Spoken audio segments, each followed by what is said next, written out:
And we've been addressing a lot of timeline theory type stuff, right? So the idea behind timeline can be applied to anything you're doing. A punch, choke defense, gun defense, whatever it is.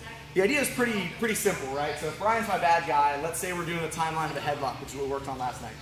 Theory number one is don't be there in the first place. So the perfect headlock defense is not being there, okay?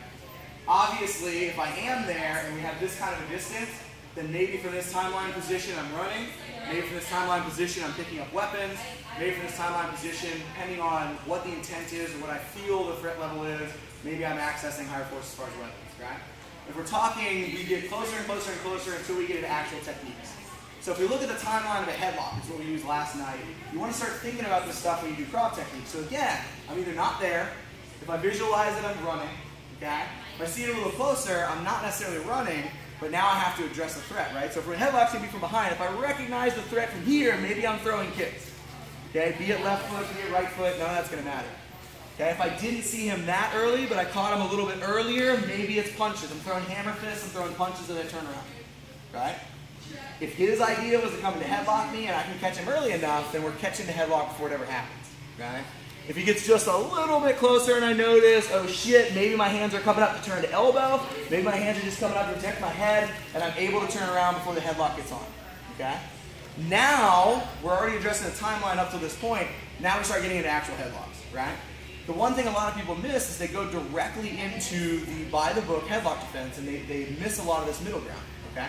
So now, if I don't realize till the last minute his hands are kind of on me, I get this kind of natural instinct to duck my chin down, to lower my center of gravity. What's wrong with doing that and just ending out the back door, right?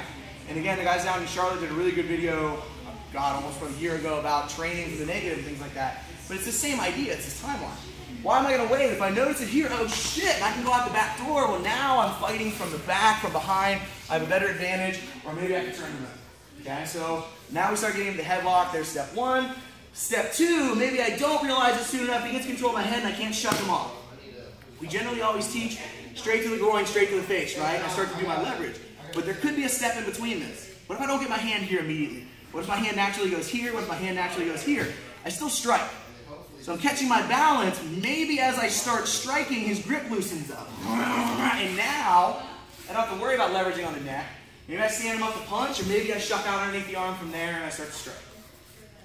Last piece of the puzzle, I didn't recognize the threat. He gets a hold of my head, he does pull me forward, I am striking, he's not letting go. Now, okay, sweet, we get into getting a hold of the head, breaking down the spine, striking, moving, and again, depending on how you look at legality and law, maybe I'm kicking him, maybe I'm running, maybe I'm looking for higher force type stuff. So what it turns into is, when headlock defense comes up on your curriculum, it's not just shut your eyes, let him headlock you. Obviously, we have to teach that stuff, but if I can teach people, oh shit, if you saw this coming from here, get a foot up, or get a fist up, or turn and square, or maybe just boogie, now I don't need to wait for them to get all the way to here. Right? So we're trying to teach people kind of outside the box little concepts about the overall idea of self-defense as opposed to just one specific technique. So again, take it or leave it, like it or love it, hate it, I don't care. This is what we've been working on here at Endeavor. If you're interested, drop us some notes, come in, train with us, and we'll see you guys next time.